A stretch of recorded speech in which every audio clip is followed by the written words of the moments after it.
Я сәлеметсіздер ме, қалдарыңыз қалай? Сіздермен және жүздесіп отырмын, қуаныштамын.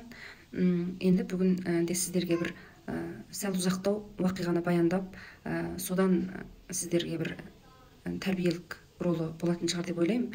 Өйткені өзім қатты әсер алғам кезінде. 2 жыл бұрын оқыдым ғой деймін осы жайында.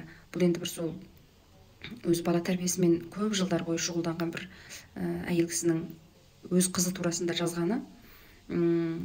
Енді сол кезде осыны оқыған кезімде, бірінші рет көрген кезімде, мен енді ол кездерде көп түрлі ойлар болған осы кісінің істеген ісі жайында. Түсіне алмағам, қалайша бұлай істеді екен деп. Одан кейін барып 2-3 рет оқыдым. Әзірде оқып көріп, әр оқыған сайын өзімде бір жаңа ой болды. Әзір енді толық бұл кісінің сол кездегі істеген істерін түсіне алатын болдым.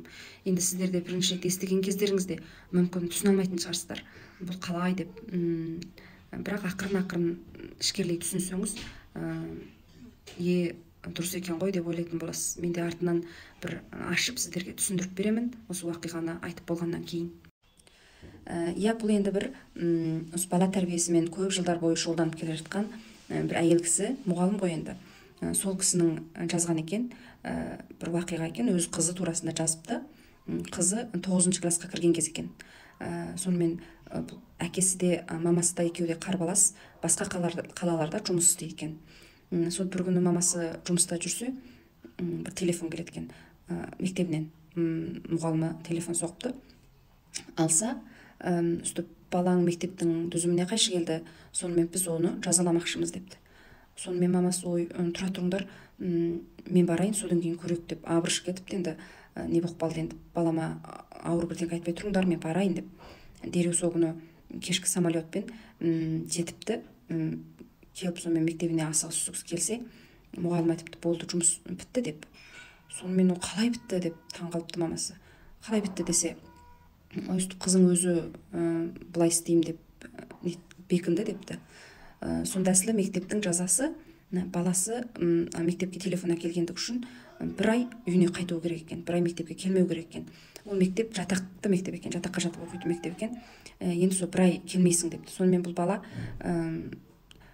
жоқ, мен 1 ай үйде бола алмаймын, өйткені мен оқудан қалсам болмайды, оқуым керек, басқалай амал қолдансаңыз, басқалай шара қолдансаңыз маған деп өзі Шаужанға солай айтады екен, мектеп бастығына. Сонымен мектеп бастығы, жарайды, онда сен 1 ай бойы өзіңді тексеру қағазын жазасың, және осы қағазды күнде 18 класс болады екен, 18 класстың алдына апарып шаптайсың есігіне. Одан кейін осыны сен әр апта, әр дүйсенбі күні таңертең ту шығару салты болады ғой, сол кезде оқисың, даусыңды шығарып дейді екен. Сонымен бұл қыз бала, енді ешқай үйге қайтпасам болды, мақұл дейді екен, жарайды дейді екен. Енді оны бұл мектеп бастығы бұны айтқан кезде, бұл қыз бала оны орындаймын деп айтады деп ойламапты. Енді тек қана бұл өте ауыр жаза, бұны істей алмайды, енді сол алдыңғы жазаны атқарып келетін шығар деп ойлайды екен. Сөйтсе ана қыз бала, жарайды, мен істеймін дейді екен. Сонымен ол қызын ертіп үйіне келеді екен. Үйіне келген соң қызынан қорықтың ба, қорқып қалдың ба деп сұрайды екен. Сонымен қызы басын изейді екен, сон мамасынан, сен менен көрмейсің ба, мама, мені ұрыспайсың ба деп сөйтеді екен. Сонымен мамасы, мен неге сені ұрсамын десе, мен қате істедім ғой, телефон апармауымыз керек қой мектепке, мен мектептің қағидасына қарсы келдім дейді екен. Бірақ мен сенің не үшін телефон апарғаныңды білемін, балам, өйткені сен жаныңда әкең де жоқ, мамаң да жоқ, сен телефонды алып жүрсің, бітей болса да өзіңде біраз қауіпсіздік сезім болады, әр уақытта әке шешеңмен хабарласа аласың, сол үшін телефон алып жүрсің ғой, мен түсінемін дейді екен. Сонда қызы, дұрыс айтасыз мама, мен солай ойлағамын дейді екен. Сонымен мамасы, мен сені түсінем, бірақ мектеп бізді түсінбейді ғой, мемлекеттің өз қағида дүзімдері болады, мектептің өз қағида дүзімдері болады, оған бойсынуымыз керек. Бірақ та мен енді сенің батылдығыңа сондай сүйсініп тұрмын дейді екен. Мен қалай батыл болдым мама десе, сен өзіңнің қателік істегеніңді таныдың, одан кейін мектеп бастығыңмен барып өзіңе қалай жаза қолдану керек екенін ақылдасып, соны қабылдап, солай істедің. Осының өзі батырлық. Менің өзім сенен үйренуім керек екен, қызым. Енді біздің істейтініміз, мен енді саған сәйкесіп, осы бір қиын өткелден бірге өтеміз, жарай ма дейді екен. Сонымен қызы мектебіне кетеді екен, бірінші аптасы тошады екен. Сол сенбі күні қызы ылғи сенбі күні түстен кейін ғана демалады екен. Жатақты мектеп екен емес па? Сенбі күні түстен кейін жарым күні ғана демалады екен. Сонымен мамасы да сол сенбі күні түсте барып тосып тұрады екен. Сонымен қызы шығады екен. Басы салбырап, сондай көңілсіз болып шығады екен. Мамасына кезі келді екен де, мама, мен қатты көңілсіз болып тұрмын, қатты жабырқап тұрмын дейді екен. Сонымен мамасы, иә балам, түсінемін, бұл оңай іс емес, сені жабырқататын, сені көңілсіз қылатын іс қой. Жүре ғой, екеуміз бір жақсы бір тамақ ішейік, сонымен осы бір аптадан не істегендеріңді маған айтып бере ғой деп барып бірге тамақ ішеді екен. Сонымен мамасы екеуі тамақ ішіп отырады екен. Қызы сондай көңілсіз болып отырады екен. Соны қыз айтады екен, мама, осы бір апта мен қалай өткізгенімді білесің ба? Қатты көңілсіз болдым. 18 парша өзімді тексеру қағазын жазамын. Оны апарып таңертең 18 класстың алдына жапсырамын. Оны сол жапсырып жүрген уақытымда соған жапсыру үшін бір апта болды. Таңертеңгі тамағымды іше алмадым. Оны тағы дауыстап тұрып оқыдым, қалың сабақтасым, бүткіл мектептің алдында, мектептегі оқушылардың алдында, мұғалімдердің алдында. Сол кезде ойладым, не үшін кезінде телефонымды апардым екен деп ойладым. Егер осылардың бәрін білген болсам, телефонымды апармайтын едім дейді екен. Сонымен мамасы, балам, біз кезінде істемеуші едік деп бәріміз айтамыз, егер білген болсақ деп, бірақ біз ол кездерде білмейміз ғой, ерте білмейміз бірдеңкені.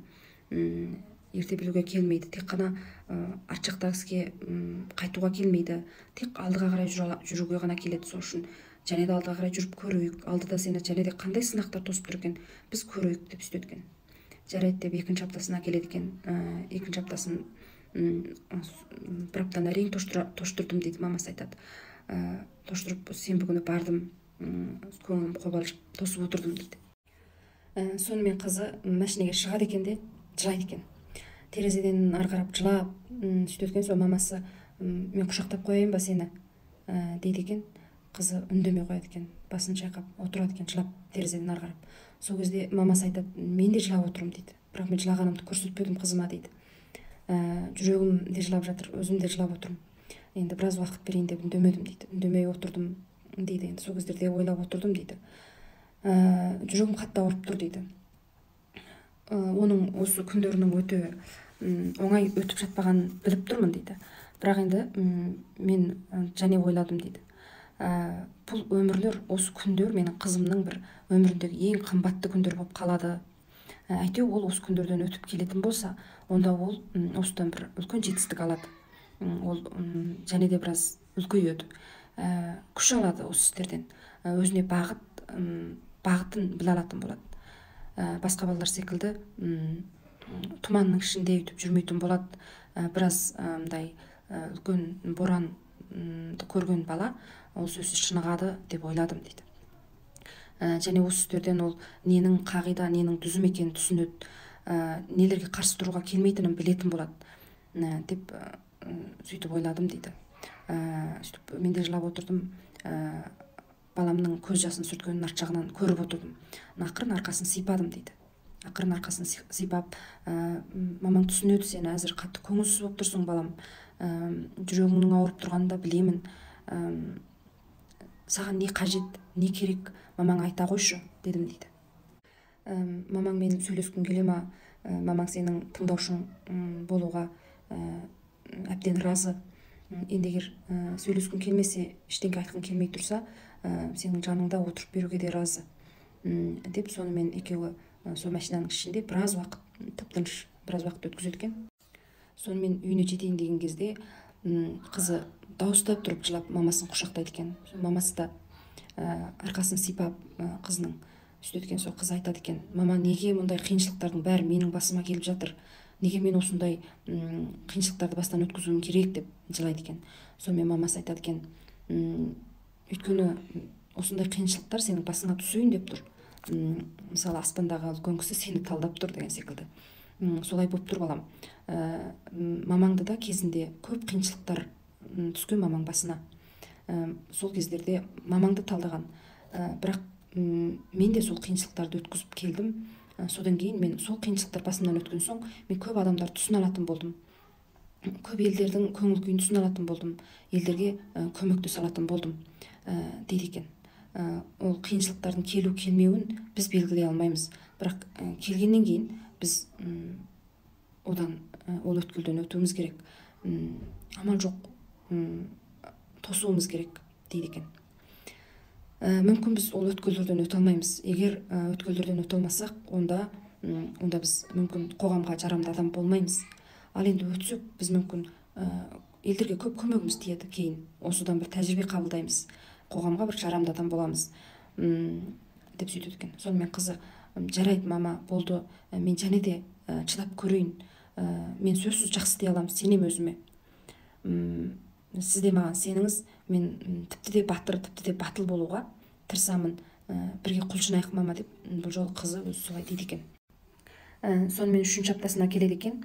3-ші аптасында мамасы барып алдынан тосып алып тұрады екен. Қараса қызы қақпадан шығады екен, кейпі кеткен, шаштары таралмаған, шашылған, сондай.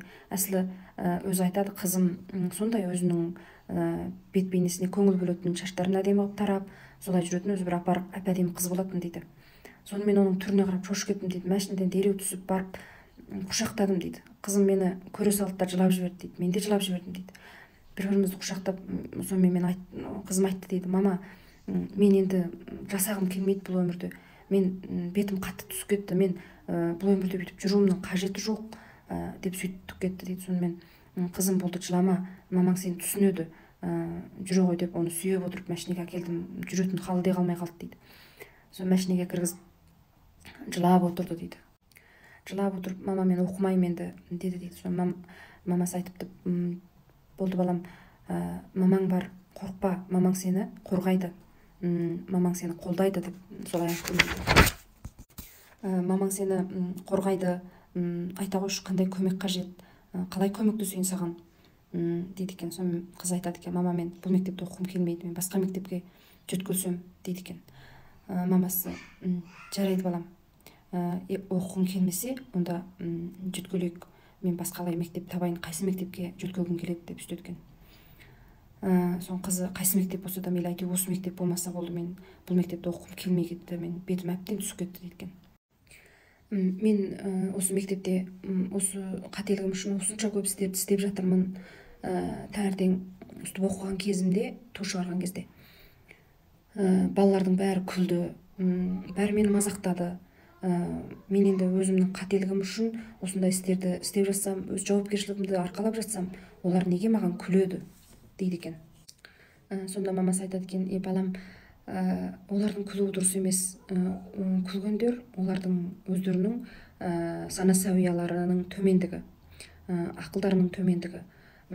Сен олар түсінбей тұр, мысалы, сендей бір кішкентай қыздың өстіп өзінің істеген қателігін мойындап, соның тиісті арқалауға тиісті жауапкершілігін арқалап, сондай жазасын атқарып жүргенін түсіне алмай тұр.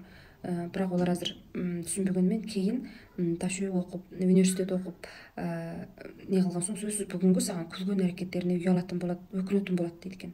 Сонда қызым айтты дейді, жылап тұрып, мама, бірақ олар ташуи өте алмасашы, олар университет оқи алмаған болсашы, онда олар мәңгі осы әрекеттеріне өкінбей кетеді ғой, өздерінің істеген қате екенін білмей кетеді ғой деп сөйтеді екен. Сонымен мамасы, дұрыс айтасың балам, енді егер олар жоғарылап оқымай, ондай болатын болса, мүмкін олар түсіне алмайды, олар осы істеген әрекеттеріне ойлап өкінбейді, ол кезде де күлуі мүмкін. Бірақ біз сенің істеп отырғаның дұрыс іс балам, соны білсең болды. Елдердің қалай қарауы маңызды емес. Біз ел үшін істеп жатқанымыз жоқ. Біз сен өзіңнің істеген қателігің үшін жауапкершілігіңді атқарып жатырсың, басқалар үшін емес дейді екен. Сенде солай ма деп сұрайды екен қызынан. Сол кезде қызы иә деп басын изейді екен. Сонымен мамасы да енді қызына қарап жаны ашиды ғой. Мамасын айтады екен қызына, балам, егер мектеп алмастырғың келсе, мамаң сөзсіз мектебіңді алмастырып береді. Енді саған айтатыным, және де біраз төзіп көресің ба, алдыға қарай жүріп көресің ба, чыдап. Егер сен чыдап алдыға қарай жүріп көрсең, мүмкін сен аспанды да жерді де тебіренте аласың дейді екен. Мүмкін келесі аптада сенің жазаңды кешірім ететін шығар мұғалімің деп сөйтеді екен мамасы. сонымен кыз айтат экен, жок мама, кечирим этпейди, ол сен секилди бала тарбияси жөнүндө, семья тарбияси жөнүндө үйрөнбөгөн, кечирим этпейди сөзсүз деп кызы сүйтөт экен. Сонымен мамасы жарайды, онда мектеп жөткөзсөк жөткөйүк дейт экен да. Сол кызын айтат экен, бирок кызым, мектеп жөткөдүң алдында мен сенен жана бир сурак сурайын. Эгерде сен жөткөлүп барган мектепте сенин осы истериң жайлы ол мектепке де жайылып барган болса, бул өсөктөр, онда сен калай истейсиң дейт экен. Сонда кыз ойланып калат экен. Ойланып туруп, ойбу, эгер ондай болсо кайтем, онда менде энди жол жок го, энди кайтсем болот деп кыйналып кетет экен кызы. Болду, онда мен типти окумаппын, эч кайсы мектепке де бармайм деп сүйтөт экен кызы. Сонымен мамасы да онун сөзүнөн коркуп кетпейт экен. Айтат экен, жарайды онда балам, биз үйдө окусак да болот, акең үйрөтсүн, мен үйрөтөйүн, үйдө окуйк. Көп улуу адамдар, мисалы улуу мыкты адамдардын баары үйүндө өздүгүнөн үйрөнүп чыккан адамдар. Енді мектеп деген ол бір тек қана үйрөнөтүн орта әзірлеп беру. Егер ол орта тыныш болмаса, сен жөнүнөн алып айтканда сенин көңүлүңдү тыныштандыра алмаса, онда мейлі биз үйдө окусак да болот дейт экен. Сонымен кыз да жарайт дейт экен, үйлөрүнө кайтып келет экен. Үйлөрүнө келгенден кийин де мамасы көптөгөн улуу адамдардын, мисалы Мао Цзэдуңдун, Мао түрлүү өстүп кыйынчылыктарды бастан кечирген тууралуу айтып, одан және де көптөгөн улуу адамдардын осундай бастан кечкендерин айтып, сонымен кызына айтат экен, кызым, мен кезинде өзүм кыйналган кезимде, осы кисилердин жолуккан кыйын маселелерин билген кезимде, менин кыйынчылыгым неге турады деп ойлап өзүмдү шабыттандыратмын. Менин жолуккан кыйынчылыгым түктө эмес кой деп өзүмдү солай шабыттандырып келгемин дейт экен. Осы кісілерді осыншалық қиыншылықты өткізіп жүріп, осындай дәрежеге жеткен кезде менің басымдағы қиыншылық неге тұрмақ деп сөйтіп ойлайтынмын деп қызына айтады екен. Бұл сөздерді естіп, қызы айтады екен мамасына, мама, білем, сен сөзсіз мен осы бір қиындықтардан өтсе, осыған төтеп берсе деп мен үміттеніп отырсың дейді екен. Соның қызы, мамасы айтады екен, қызым, менің үмітім маңызды емес, маңыздысы сенің үмітің, сенің ойлауың дейді екен. Мамасы айтады екен, сен солай үміттенесің ба балам, сен осы өткелден өтіп кетсем деп ойлайсың ба десе, қызы, иә, мен де солай ойлаймын, солай армандаймын ғой мама дейді екен. Сонымен мамасы, сол балам, сен сөзсіз, сен де осы істі бір жақсылап шешілуін, шешім табуын қалайсың. Өйткені мен сені түсінем, сен бір істің ортада қалып қоюын қаламайсың ежелден. Сол қызы сонымен, иә мама, дұрыс айтасыз дейді екен. Сонымен мамасы, онда біз тағы да басқалай амал қарастырып көрсек қайтеді дейді екен. Қызы, жарайды деп сөйтсе, сен айтшы, қандай амал ойласақ болады десе, қыз ойланып тұрып, мама, ақыр осы жұмысты бітіріп салмасам болмайтын секілді, енді осыдан басқа амал жоқ секілді, мен өзімнің осы жазамды атқарып тастайын бәрін, әйтпесе қайда барсам да ұқсас қой деп сөйтеді екен. Сонымен мамасы, бұл да бір жақсы амал ғой балам, дұрыс айтасың, бір апта қалды ғой, бір аптаны өткізіп тастасаң жазаң да бітеді, одан кейін біз жаңа тұрмысымызды бастай береміз. Сол кезде басқа мектепке барсақ, болмаса үйде болсаң да бәрі де ұқсас болады дейді екен. Енді біз осы жазаны атқаруымыз, біз өзіміздің қателік өткізгеніміз үшін жазамызды өзіміз осы жазаны атқарып жатырмыз. Ал енді басқалар бізге, біз осылай істегеніміз үшін күлсе, бізге дұрыс сөз айтпаса, онда біз олардың көңілінен шығып ол жерде жүре беруіміздің қажеті жоқ. Ол кезде біз кете береміз депті мамасы. Сонымен қызы да жарайды, мақұл деп келісіпті. Одан кейін мамасы көп ойланыпты, жатып көп ойланып, сонымен қызының класс жетекшісіне бір хат жазыпты. WeChat-тан хат жазыпты.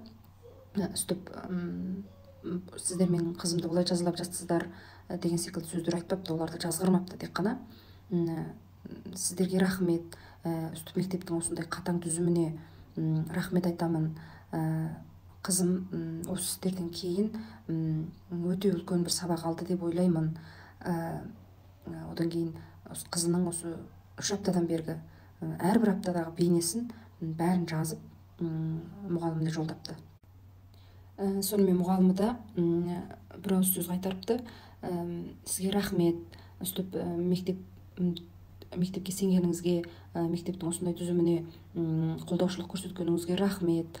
Сіздің қызыңыз өте қайсар, мықты қыз екен. Бізде оның осындай дәрежеде осылай атқарады, осындай өзінің несін деп ойламағанбыз. Мен мектепке мәлімдеймін, біз жақсы бір шешім тапқызамыз бұл іске деп жазады екен.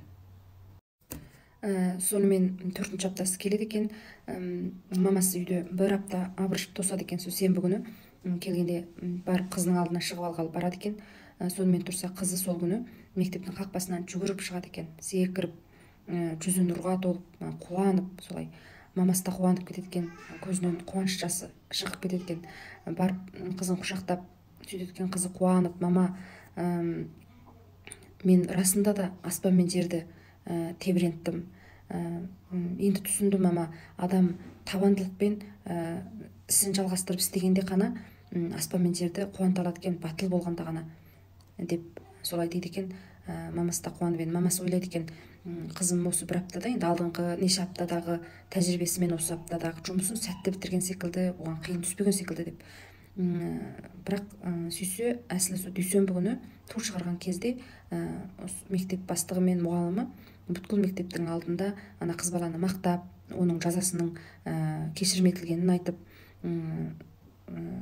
оның қайсарлығы мен табандылығын мақтап, бүткіл балаларға үлгі ретінде көрсетеді екен. Қызы соларды айтып қуанып, әуелі мені содан кейін көп сабақтастарым іздеп кеп, көп танымайтын балалар іздеп кеп, менімен дос болғысы кеп, менің қалай осындай бір өткелден өткенімді сұрап, біз болсақ бұлай істей алмаушы едік, баяғыда кетіп қалушы едік деген секілді сөздерді айтып, менімен дос болып, солай болды мама. Әуелі класс жетекшім мені класс жиынында осы істеген істерім туралы бір бөлісуімді үміт етті. Сонымен кенеттен сол бір аптаның ішінде сол қызы осы мектептің шолпанына, жұлдызына айланады екен. Сонда мамасы да айтыпты артынан, мен осы өзімнің осындай сөйлесу әдісіммен, баламды түсінгенімнен, осы баламды бір көп елдерге кезге бермейтін бір белестен өткіздім. Мысалы, ондай қиыншылықтар көп адамның басына келе бермейді ғой. Енді ондай қиыншылықты өткізген адам енді оқушылық дәуірінде, ол енді сол өткелді бір жақсы әдіспен өткізсе, сөзсіз бір кейін мықты болып шығады ғой. Осы бір қателігінен баламның мысалы қағида түзімдерге бойсыну керектігін, одан кейін қандай қиыншылық болса да батылдықпен, батырлықпен, шыдамдылықпен төтеп берсең, сен жаңадан бір белестен көрінетінін түсіндіре алдым, мен соған қатты қуанамын деп айтыпты. Қызым осыдан көп сабақтар алды, батыл болу керектігін, одан кейін көптеген құнды көзқарастарына ие болды, көп істерге өз басынан өткізіп, тәжірибе қабылдады дейді. Егер де мен осы істерді қызыма дұрыс жол көрсетіп, дұрыс істетпегенімде, онда балам кейін үлкейгенде сөзсіз кей істерден қашқалақтайтын, жауапкершілік атқара алмайтын, бір істі істеуден қорғаштап, қорқып тұратын болып қалатын еді депті.